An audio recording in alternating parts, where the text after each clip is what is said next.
Oh boy. Ben, j'ai mes propres louanges à partager, mais ils vont partager à travers le message aujourd'hui.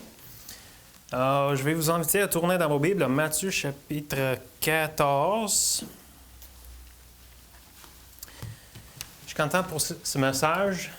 Ben, il y a donc bien des choses à dire là-dessus avec le message. Et, j'ai donné des petites hints des mondes. Des indices. Des indices, OK. Oups. Maintenant, ça ne veut pas marcher. Je vais redémarrer ça. Bien, d'abord pour... Oui, ça marche. Pour introduire ce message, bien, on va aller tranquillement. On va se rendre là. On va commencer... on va lire le passage, puis on va prier. Verset 22, on va commencer en verset 22 de Matthieu 14. Aussitôt après, il obligea les disciples à monter dans la barque et à passer avant lui de l'autre côté, pendant qu'il renverrait la foule. Quand il le renvoyait, il monta sur la montagne pour prier à la carte. Et comme le soir était venu, il était là seul.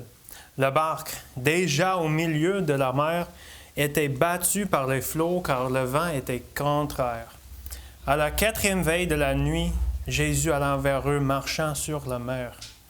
Quand les disciples le virent marcher sur la mer, ils furent troublés et dirent « C'est un fantôme ».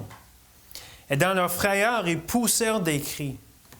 Jésus leur dit aussitôt « Rassurez-vous, c'est moi. N'ayez pas peur. » Pierre lui répondit, « Seigneur, si c'est toi, ordonne que j'aille vers toi sur les eaux. » Et il dit, « Viens. » Pierre sortit de la barque et marcha sur les eaux pour aller vers Jésus. Mais voyant que le vent était fort, il eut peur, et comme il commençait à enfoncer, il s'écria, « Seigneur, sauve-moi. » Aussitôt, Jésus attendit la main, le saisit et lui dit, « Homme de peu de foi, pourquoi as-tu douté? » Et ils montèrent dans la barque et le vent cessa. On va parler aujourd'hui le titre du message « Rester dans le bateau » et aussi, comme un thème, on va voir le doute versus la dépendance. C'est un beau thème. Mais d'abord, on va prier. Seigneur, je te remercie, oui, tout à fait, que tu as déjà répondu par rapport à des choses. J'ai hâte de partager tout ça avec le message. Alors simplement, Seigneur, je veux te donner la gloire et la louange pour tout ça. Et encore, même si les réponses sont là, je veux prier comme j'ai prié beaucoup. Je prie, Seigneur, qu'aujourd'hui, ce message va être avec ton autorité et ta sagesse et pas la mienne. Et merci encore, Seigneur. Au nom de Jésus. Amen. Alors, cette histoire se passe immédiatement après que Jésus a nourri plus de 5000 personnes avec seulement 5 pains et 2 poissons. On sait l'histoire. En anglais, on dit « the feeding of the 5,000 ». Est-ce qu'il y a un catchphrase pour ça en français? La multiplication des pains. La multiplication des pains, OK. On se dit différent, mais c'est bon. Mais cette histoire, c'est juste après, en verset 22, que Jésus a envoyé les disciples pendant qu'il renverrait la foule. La foule, c'était ceux qui étaient nourris par le pain et les poissons. Et il faisait ça, et tandis que pendant que les disciples étaient dans la barque, une tempête se lève et les disciples luttent dans la barque toute la nuit. Ça dit la 4e veille de la nuit que Jésus est venu vers eux autres. La 4e veille de la nuit, c'est genre 3 ou 6 heures du matin. Alors, c'était une grosse tempête. Toute la nuit, ils luttaient dans cette tempête. Peut-être la plupart de nous autres vont avoir seasick avec un... Le mal de mer. Mal de mer avec une tempête, même toute la nuit, c'est noir. Ben, en tout cas, c'est quelque chose. C'est pas évident. Et voyant Jésus qui finalement il arrive vers le 4e veille de la nuit, il marche sur l'eau, les disciples, ils pensent que c'était un fantôme, mais Jésus dit « Rassurez-vous ». Et c'est important de voir les mots de Jésus. « Rassurez-vous, c'est moi. N'ayez pas peur ». Et Pierre demande « Si c'est toi, ordonne que j'aille vers toi sur les eaux ». Et la question que Jésus demanda après, « Homme de peu de foi, pourquoi as-tu douté? » Mais la question, qu'est-ce que Pierre a douté? Parce que le doute, c'est quoi le doute? C'est incertitude, un état de l'esprit qui est incertain, interrogatif. Doute s'oppose à la certitude. Qu'est-ce que Pierre, de quoi était Pierre incertain? De quoi est-ce qu'il a douté? Le doute, c'est l'incertitude et tout ça. Lydia, maintenant, elle a commencé à faire du vélo sans des rudes formations. C'est-tu bien dit? C'est training wheels. Mais elle est capable de faire ça avec les pédales. Mais il faut que je la commence en se tenant avec mes mains pour l'aider. Elle est capable de le faire, mais des fois, elle doute qu'elle est capable de le faire. Mais si on doute, on ne peut pas réussir à refaire des choses. Mais est-ce que c'est ça que je vais prêcher aujourd'hui? Il ne faut pas douter que tu es capable de faire des choses pour Dieu. Hey, pas des doutes parce que le doute s'oppose à la certitude. Il faut être certain que tu peux le faire. C'est ça que je vais prêcher aujourd'hui.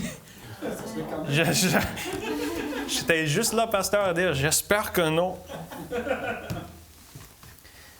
Mais on va voir tranquillement. Je ne peux pas gaspiller des trucs du message, mais on va voir ce qu'on dit quand on parle de doute. Mais le doute, je dirais, est la plus forte distraction de Satan. C'est pourquoi il disait en Genèse, Dieu a-t-il réellement dit? Il s'aimait le doute dans les pensées d'Ève. Dieu a-t-il réellement dit, vous ne mangerez pas de tous les arbres du jardin? Le doute nous fait oublier ce que Dieu a dit. Et en réalité, le doute est un manque de foi. Marc, chapitre 11, verset 23, ça dit, « Je vous le dis en vérité, si quelqu'un dit à cette montagne, ôte-toi de là et jette-toi dans la mer, et s'il ne doute point en son cœur, mais croit ce qu'il dit arrive, il le verra s'accomplir. » On va revenir probablement, si je me souviens de ça, à ce verset-là, à voir en contexte le doute versus la dépendance, ce verset-là en contexte, parce que tout à fait, on peut le voir. Et s'il ne doute point en son cœur, si on ne doute pas, moi je suis capable de faire jeter les montagnes dans les eaux, si je ne doute pas en ma capacité. On va revenir là-dessus tantôt. Si quelqu'un d'entre vous manque de sagesse, qu'il la demande à Dieu, qui donne à tous simplement et sans reproche, et il lui sera donné, mais qu'il la demande avec foi, sans douter. Car celui qui doute est semblable au flot de la mer qui, agité par le vent, est poussé de côté et d'autre. Qu'un tel homme ne s'imagine pas qu'il recevra quelque chose du Seigneur. C'est un homme irrésolu, inconstant dans toutes ses voies. Je vais amener un message. C'était le message que j'ai pensé amener aujourd'hui. Je vais prêcher en le mois de juin. Jacques 1, 5 à 8, comparé avec Proverbe 3, 5 et 7. Par rapport à la sagesse. Mais quand ça dit ça, sans douter. Mais de douter quoi? Je pense que ça parle de la dépendance. Il faut dépendre de Dieu. Alors, le doute est l'opposé de la dépendance. Mais on va décortiquer tout ça dans le message, j'espère. On voit d'abord, le premier point, la direction de Jésus. Il disait en verset 22, « Aussitôt après, il obligeant les disciples à monter dans la barque et à passer avant lui de l'autre côté. » La direction de Jésus. Il y avait un plan pour les disciples. Il y avait sa volonté pour les disciples, sa direction en les envoyant sur la mer, oui, jusqu'à l'autre côté. Il y avait son ordre à obéir. Et c'est pour nous autres que Jésus, des fois, il nous envoie à faire quelque chose, il nous donne sa direction, mais dans le même sens que Jésus a suivi la direction de son Père aussi. Jean 6, verset 38, ça dit « Car je suis descendu du ciel pour faire non ma volonté, mais la volonté de celui qui m'a envoyé. » Jean 14, 31, « Mais afin que le monde sache que j'aime le Père et que j'agis selon l'ordre que le Père m'a donné. » Et c'est dans ce sens-là, même que Jésus était envoyé. Il disait dans Jean 20, 21, « Comme le Père m'a envoyé, moi aussi je vous envoie. » On voit la direction de Jésus et dans notre histoire, Jésus a donné les directions. Et il faut dans notre vie qu'on soit dirigé par le Saint-Esprit, par le Seigneur, pas à faire nos propres choses, mais à suivre la volonté de Dieu. On va voir ça avec tous les autres points aujourd'hui. Mais on voit simplement que Dieu a envoyé les disciples. Psaume 31, verset 4, « Car tu es mon rocher, ma forteresse, et à cause de ton nom, tu me conduiras. Tu me dirigeras. » C'est le Seigneur, c'est l'Éternel. Confie-toi à l'Éternel de tout ton cœur, Proverbe 3. Et ne t'appuie pas sur ta sagesse. Reconnais-le dans toutes tes voies et il aplanera tes sentiers. Une autre traduction de ça, c'est « Et il dirigera tes sentiers. » L'idée qu'il me conduit, comme on chante. Est-ce que tu es dirigé, tu es conduit par Dieu dans tes voies, dans tes pensées, dans ce que tu fais? Et on peut demander, mais qu'est-ce que ça veut dire réellement? Et la question, qu'est-ce que ça veut dire vraiment marcher par l'Esprit et tout ça? Et tout ça, ça prend la foi. On ne peut pas vivre la vie chrétienne sans la foi. Mais c'est quoi la foi dans ce sens-là? Souvent, c'est dit, la foi, c'est de prendre Dieu au mot. Et ça sent bon, mais ça veut dire quoi encore? Si on explique quelque chose avec quelque chose d'autre qui a besoin d'explication, c'est comme, OK. C'est comme à les enfants. Je dis un nouveau mot à Lydia. Je ne sais pas des exemples maintenant, mais je dis quelque chose. OK, qu'est-ce que ça veut dire? Puis les mots que j'utilise pour expliquer ça, elle ne sait pas des mots non plus. Fait que c'est comme... Il faut expérimenter pour savoir, tu sais. C'est difficile, mais c'est OK. De prendre Dieu au mot, la foi, ben OK. La foi, de croire ce que Dieu dit. Ben, c'est bon, mais c'est qu'on utilise les mêmes mots, les synonymes pour expliquer. La foi, c'est quoi la foi? C'est à croire. C'est quoi à croire? C'est d'avoir la foi. OK, ça ne m'aide pas vraiment. Parce qu'il y a des gens qui croient, n'est-ce pas, au monde. Ah oui, je crois en Jésus, mais ils ne sont pas sauvés. Parce qu'ils croient en le bien et le mal, mais pas la vie. Une autre expression pour expliquer la foi, c'est pas de croire que Dieu peut, mais d'agir comme s'il va faire quelque chose. Ça, c'est bon, mais pour résumer tout ça, j'avais cette citation, cette chose pour expliquer la foi il y a longtemps, mais c'est toujours vrai, je pense, parce que ce que je dirais, c'est la foi. La foi biblique, la vraie foi biblique est une action ou un engagement personnel qui est fondé sur et influencé par les promesses de la parole de Dieu. Je vais le dire encore. La foi, la vraie foi biblique, est une action ou un engagement personnel qui est fondé sur et influencé par les promesses de la parole de Dieu. C'est un engagement basé sur la vérité. Parce que la vraie foi, ce n'est pas juste des pensées beaux, comme l'illustration qui est bien simple et bien vieux, de s'asseoir dans une chaise. Je ne peux pas avoir la foi si je tiens debout. La vraie foi, c'est l'action de se reposer sur la chaise. C'est pourquoi je dis la foi, c'est une action. C'est un engagement personnel fondé sur et influencé par les promesses de la parole de Dieu. La foi, c'est l'obéissance. La foi, c'est l'obéissance à la parole de Dieu. Alors, comment suivre la direction de Dieu, ce que Dieu nous dirige à faire? Avec la foi, avec une action, avec un engagement, avec un commitment. Oh oui, c'est ça. Avec un engagement basé sur la parole de Dieu. Et pas nos pensées, pas ce que nous pensons est bon. Ça fait de bon sens de faire ça, mais c'est-tu fondé sur ça?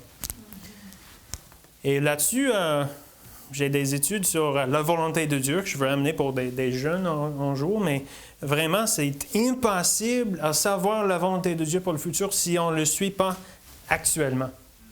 C'est pas... On ne doit pas étudier beaucoup pour savoir c'est la volonté de Dieu pour des chrétiens de rassembler ensemble, pas nécessairement les dimanches, mais en tant qu'Église, en tant que le corps de Christ, c'est la volonté de Dieu d'être ensemble avec les chrétiens. C'est pas, c'est-tu vraiment la volonté de Dieu? C'est la volonté de Dieu, c'est clair, c'est fondé sur la parole. C'est la volonté de Dieu pour les chrétiens de demeurer purs. Et tout à fait, on apprend avec, c'est pas les efforts de leur chair, mais c'est ce que les chrétiens ils font quand c'est Jésus en nous. C'est ça, la volonté de Dieu. Fait que si on ne fait pas la volonté de Dieu qui est claire, comme Elisabeth Elliot a dit, je vais citer, « Est-il utile de prier pour être guidé dans l'avenir si nous n'obéissons pas à ce qui nous attend aujourd'hui? Combien d'événements importants dans les Écritures ont dépendu de l'acte d'obéissance apparemment minime d'une seule personne? Rassurez-vous, faites ce que Dieu vous dit à faire maintenant. Et soyez-en sûrs, il vous sera montré ce qu'il faut faire ensuite. » Et je veux noter ici aussi, dans ce point-là, que qu'est-ce que Jésus disait? Montez dans la barque et passez de l'autre côté. Il disait déjà l'autre côté. Et c'est important pour nous suivre à le deuxième point du message, parce que oui, tout à fait, la tempête est levée. C'était difficile. C'était une épreuve dans leur vie, mais Jésus a dit, passez à l'autre côté. L'état final, c'était déjà dit par Jésus, l'autre côté. Mais il y avait peur dans le bateau quand, deuxièmement, on voit la direction de Jésus, mais la détresse des disciples. Toute la nuit, je pense qu'ils ne vont pas dormir bien dans une tempête. Mais, sauf que Jésus le faisait. Si on est Jésus, on peut dormir dans le bateau pendant la tempête, mais si on n'est pas Jésus, on n'est pas capable de faire ça, j'imagine. Et c'est intéressant de noter que par leur obéissance, les disciples se trouvaient dans une tempête. En suivant la direction de Dieu, ils étaient dans une tempête. Mais, comme on a vu beaucoup dans notre Église, Dieu utilise les tempêtes pour nous fortifier. Et pas dans le sens de nous fortifier. « Ah, je suis fort parce que je passais à travers des épreuves. » Mais surtout de fortifier notre foi, notre dépendance. Et je n'ai pas mis dans mes notes, mais dans l'autre message, vieux message que j'ai prêché là-dessus, j'oublie le chapitre, mais les disciples étaient déjà dans une tempête. Celle-là où est-ce que Jésus était dormi dans le bateau. C'était pas la première tempête. Mais quand même, une autre tempête, une autre épreuve arrive et « Ah! C'est la fin du monde! » Ben non, Jésus a dit à l'autre côté, tu vas arriver à l'autre côté malgré les épreuves qu'on vit pendant. Et c'est pour fortifier la foi, la dépendance que, oui, Dieu les a mis. Et c'est ça que je veux apporter pour, j'approche le truc. Rester dans le bateau. Dieu les a mis dans le bateau. C'est là l'endroit parfait de la volonté de Dieu. Et il a dit, par là, à l'autre côté. Mais puis la tempête arrive. Mais la détresse. Mais c'est pour fortifier leur foi. C'était l'homme qui était né aveugle. C'est intéressant parce que j'ai enlevé ça des notes, mais je vais aller là-dessus encore. L'homme qui était né aveugle, c'est qui a péché, Seigneur? C'est-tu lui ou ses parents? Pas en tout, mais pour que la gloire de Dieu soit manifestée. La preuve pour voir sa gloire, pour fortifier notre foi. Jacques 1, 2 à 4. Mes frères, regardez comme un sujet de joie complète les diverses épreuves auxquelles vous pouvez être exposés, sachant que l'épreuve de votre foi produit la patience. La chanson « Réjouis-toi, mon cœur, en Christ, notre roi ». J'oublie comment ça va en français exactement, mais la traduction directe de l'anglais, Réjouis-toi, mon cœur. Le fait qu'il fait point d'erreur. C'est ça que je veux dire. Il fait point d'erreur. Les épreuves qu'on vit sont des occasions pour Christ de se manifester dans nos vies. Et c'est dans les circonstances de la détresse que notre dépendance est vraiment mise à l'épreuve. De dépendre de lui. On est presque là, les doutes, l'incertitude. Mais même dans les temps d'incertitude, notre foi reste certaine. Notre dépendance peut demeurer certaine parce que ce n'est pas en nous, c'est en Jésus, notre dépendance. Mais on voit prochainement, dans cette détresse, la tempête, Jésus n'est pas arrivé à le bonheur au moment où est-ce que peut-être les disciples voulaient. Parce que ça dit, à la 4e veille de la nuit, j'ai dit déjà, c'était entre 3h et 6h du matin.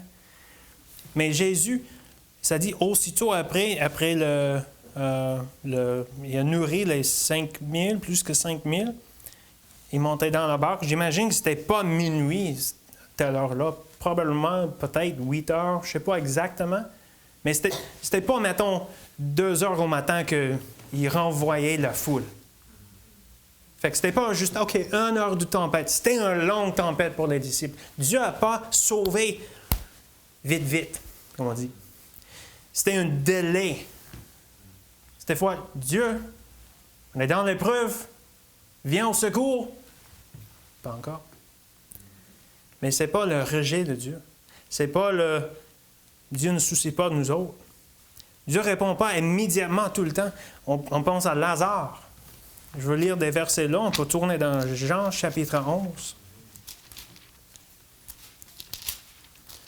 Plusieurs versets, je veux lire. Verset 3. Les sœurs envoyèrent dire à Jésus, « Seigneur, voici celui que tu aimes est malade. » Après avoir entendu cela, Jésus dit, « Cette maladie n'est point à la mort, mais elle est pour la gloire de Dieu. » Encore, l'épreuve, ce n'est pas pour nous battre, ce n'est pas pour nous faire souffrir, mais pour nous fortifier. C'est pour révéler la gloire de Dieu aussi. Or, Jésus aimait Marthe et la sœur de Lazare. Verset 6. Lors donc qu'il eut appris que Lazare était malade, il resta 2 jours encore dans le lieu où il était.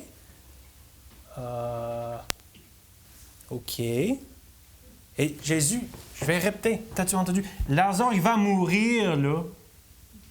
C'est pas juste, il y a un rhume, il va mourir. Ben, c'est correct, je vais rester 2 jours. OK. Il ne répond pas immédiatement, tout le temps. Verset 14. Alors Jésus leur dit ouvertement, « Lazare est mort. Et à cause de vous, afin que vous croyiez, je me réjouis de ce que je n'étais pas là, mais allons vers lui. » C'était bon que Jésus n'était pas là. Et tout le passage de Lazare, on le connaît bien, pour la gloire de Dieu. Mais pas dans nos timings. Verset 21. Marthe dit à Jésus, « Seigneur, si tu avais été ici, mon frère ne serait pas mort. » Dieu t'a pas fait des choses comme je voulais. Et c'est même pour les disciples dans notre histoire. Tu n'es pas content, j'imagine, d'être là toute la nuit. C'était pas un party. Comme le pasteur dit souvent, les souffrances, oui, c'est un sujet de réjouissance, pas dans le sens, de reconnaissance, pas dans le sens de « Wouhou, je suis dans une épreuve, yeah! » Non, c'est dur, c'est triste.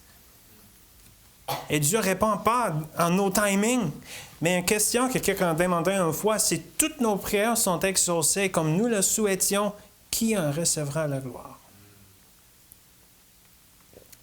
Ça nous mène vers le 3e point, le doute de l'effrayer. On voit les disciples, c'était dans la volonté de Dieu, dans la barque, la place où Jésus leur a mis, dans sa volonté, sécure, en suivant sa direction. mais la détresse, la tempête. Puis Jésus, il disait, « Rassurez-vous, c'est moi. » La bonne réponse, « Oh, Jésus est là. Oh, je ne sais pas ce qui se passe maintenant. Je suis incertain des circonstances, mais je suis certain que je peux dépendre de Dieu. » Il a dit, à l'autre côté, il est là. Oh, c'est correct. C'était quoi la réponse? Si, c'est toi. Si, c'est toi. Fais ça. Dieu, si c'est vraiment toi, tu vas faire ça. Puis il est sorti de l'endroit où est-ce que Dieu lui a mis dans le bateau. Et je veux dire, en passant, je n'ai pas expliqué, toutes les explications qu'on a entendues prêcher sont valides. Les explications, des applications de message de sort du bateau, c'est tout valide. Je vais pas comment dirais ça, dire non, c'était tout faux, chaque fois c'était... Non. Mais c'était juste une fois que Dieu m'a montré ce que je vais prêcher là. Alors, juste pour rassurer-vous, je pense pas, tout le monde avait tort. Non. Mais allons-y, continuons-y. Parce que j'ai vu, c'est moi, n'ayez pas peur, si c'est toi. Jésus disait, c'est moi. Puis il doutait. Et des fois, dans les épreuves qu'on expérience à cause de notre obéissance, comme on a vu. Dieu, si c'est toi, tu vas enlever. Dieu, si c'est toi, tu vas faire cela, tu vas faire cela. Puis on doute que Dieu est bon, et on doute que Dieu a un plan pour nous autres. On doute la volonté de Dieu, la direction de Dieu. On doute peut-être que Dieu peut pouvoir. Lorsqu'on est dans la tempête, la détresse, les épreuves. Dieu, si c'est toi, j'ai dit, c'est moi. Qu'est-ce que tu fais, là? Dans le beau québécois.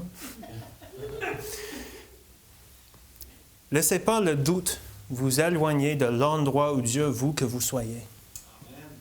Dans la parfaite volonté de Dieu. On parle encore de la dépendance. On parle de la contrôle. Ça fit avec le message du matin. Est-ce qu'on a confiance que Dieu est bon? Que Dieu a son plan pour nous autres? Pierre était dans l'endroit parfait de Dieu, mais il disait, si c'est toi. Et là-dessus, je veux voir quand Jésus disait, c'est pourquoi je vais wrap it all together. Et il disait, pourquoi as-tu douté? Mais qu'est-ce qu'il a douté? Doute, incertitude. Pierre, pourquoi as-tu douté que tu étais capable de marcher sur les eaux? Pourquoi as-tu douté que tu pourrais réussir à faire ça? Mais ça ne fit pas, je pense. Parce que dans l'Écriture, la seule chose que, quand le Seigneur m'a montré ça, la seule chose que Pierre a dit qu'on me doute, si c'est toi. Ce n'était pas la dépendance. Il pourrait dire, je suis dans le bateau, Dieu m'a mis là, il a dit l'autre côté, il est là.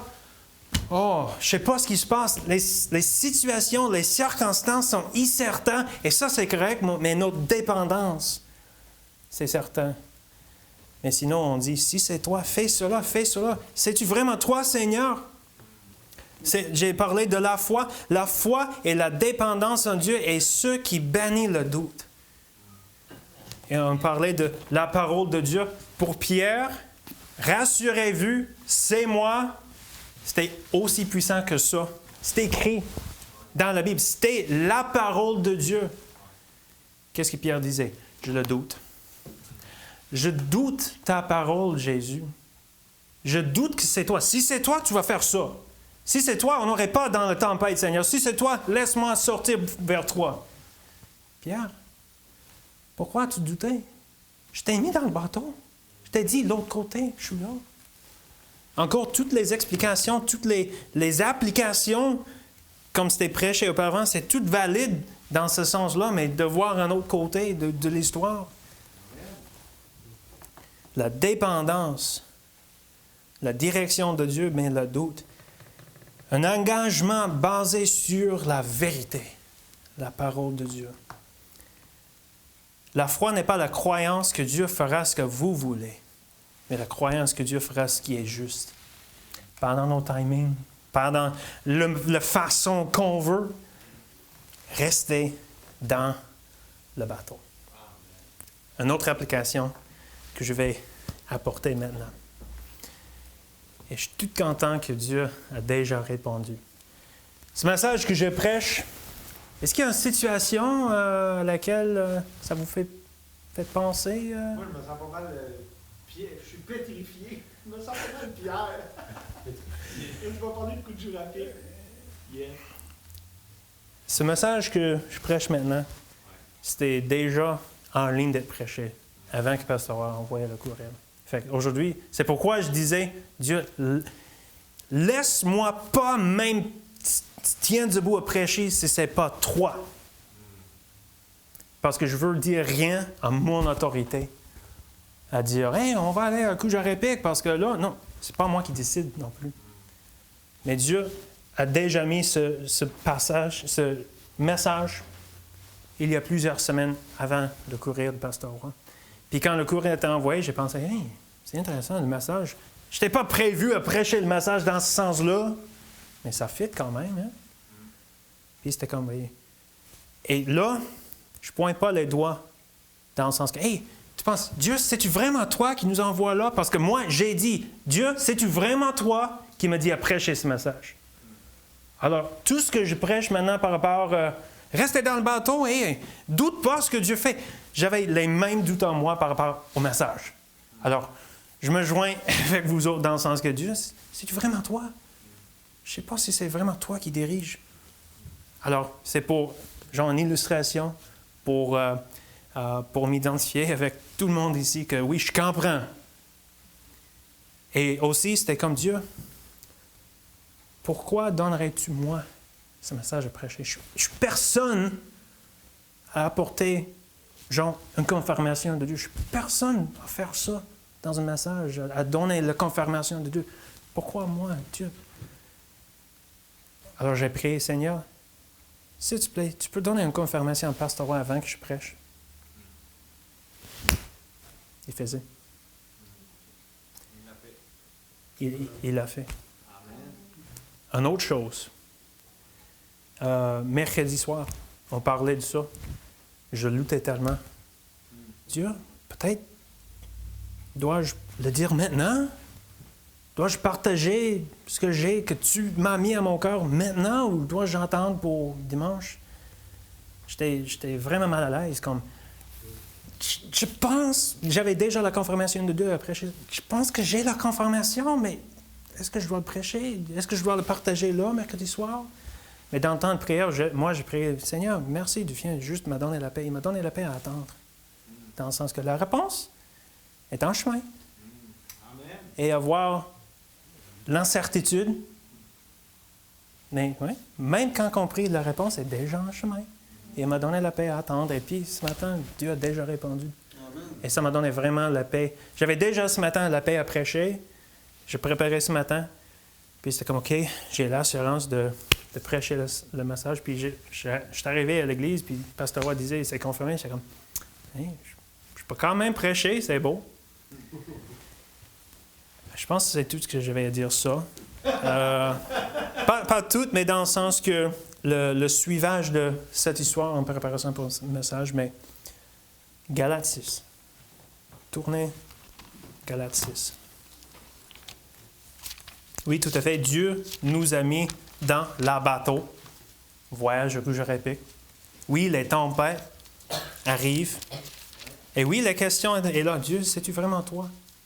Mais il dit, ben, j'ai dit, doute pas. Ayez la dépendance en moi. Et en priant ça, en préparant le Seigneur, c'est ça le message que tu avais pour moi à prêcher, mais ça s'applique-tu, le voyage que je répète? Dois-je prêcher de même? En priant, il a donné ce verset à mon pensée. Et je vous dis, j'avais aucun mot à dire. J'ai pris le genou en disant, Seigneur, écoute la prière de mon cœur, j'ai aucun mot à dire. parce qu'il m'a donné mes pensées, Galates 6, 9 et 10. Ne nous lassons pas de faire le bien, car nous moissonnerons au temps convenable si nous ne nous relâchons pas. Ainsi donc, pendant que nous en avons l'occasion, pratiquons le bien envers tous et surtout envers les frères en la foi. Amen. Et Dieu m'a donné ce verset dans le sens que on a l'occasion. Pendant que nous en avons l'occasion, pratiquons le bien envers tous et surtout nos frères et nos sœurs isolés dans la foi. Et quand, j'ai dit, même quand j'avais ces versets dans ma tête, Dieu, c'est vraiment toi? Et quand j'ai eu la paix de mon cœur, sérieusement, j'avais aucun mot. Et je sentais vraiment que Dieu a déjà répondu avant que je prêche ce message. Alors, je pense que je vais terminer là. Il y a juste les mots de conclusion, la délivrance des troubles, le quatrième point. On voit la main de Jésus et a étendu la main pour sauver. Ne crains rien, car je suis avec toi. Ne promène pas de regard inquiet, car je suis ton Dieu. Je te fortifie, je viens à ton secours, je soutiens de ma droite. Triomphant. Regardez la main de Jésus, sa main qui comble les tempêtes, sa main qui pourvoit à nos besoins, ses mains qui ont été percées pour nos péchés, la main de Dieu. La voix de Jésus, il dit, il parle à Pierre, il dit, « Homme de peu de foi, pourquoi as-tu douté? » On voit la voix de Jésus. Écoutons la voix de Jésus et la présence de Jésus, verset 23. Je suis dans Galates 6, ça va pas de bon sens. Matthieu 14, 32. Et ils montèrent dans la barque et le vent cessa. Dieu nous délivre vraiment des troubles, des épreuves, la présence de Jésus. Quand je marche dans la vallée de l'ombre de la mort, je ne crains aucun mal, car tu es avec moi. Alors, restons dans le bateau. Dieu a quelque chose pour nous et je veux dire, les épreuves, même les attaques spirituelles, ne vont pas cesser. Ne vont pas arrêter.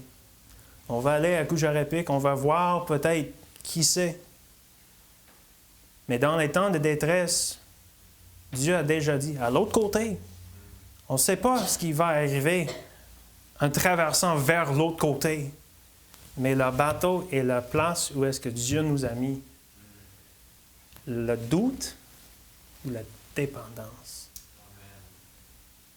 Comme, je ne sais pas comment c'était dit ce matin, dans le sens de le contrôle. Est-ce qu'on peut faire confiance? C'est ça. Est-ce qu'on peut faire confiance à Dieu? Peu importe ce que nous arrive. Parce que oui, les épreuves, les tempêtes ne sont pas finies. Mais Dieu nous a donné sa parole. Rassurez-vous, c'est moi. Restez là. C'est correct. Je suis bien correct. Je suis bien content de voir à quel point Dieu a déjà pourvu sa confirmation avec. Et je suis content que ce n'était pas ce message. Dans le sens que je suis content que c'était Dieu et pas moi. Alors, restons dans le bateau. Dans ça et dans les autres situations de la vie, des détresses, des problèmes, des temps qu'on veut lâcher la serviette. Je suis content qu'en 2022, Pasteur Roy n'a pas lâché. Qu'il est toujours là, qu'il est resté dans le bateau. Pour tout le monde ici, même ceux qui ne sont pas ici, qui ont des raisons de ne pas être ici, qu'on a notre Église, son Église, qui est toujours dans le bateau, en disant, on ne va pas dire Dieu si c'est toi. Il a dit, dépendons nous en sa parole. Seigneur, merci. On n'a rien à dire, Seigneur, mais juste merci que tu as répondu. Oui, que tu as mis ce message, et oui, ces versets, pratiquons le bien pendant que nous en avons l'occasion. Merci, Seigneur, que tu nous as donné cette occasion, cette belle occasion d'apporter la lumière de ta parole. Oui, comme c'était dit vraiment souvent, dans les endroits ténébreux, Seigneur. On s'attend pas d'avoir un chemin facile, calme, tranquille. Oui, on va avoir des tempêtes, mais Seigneur, donne-nous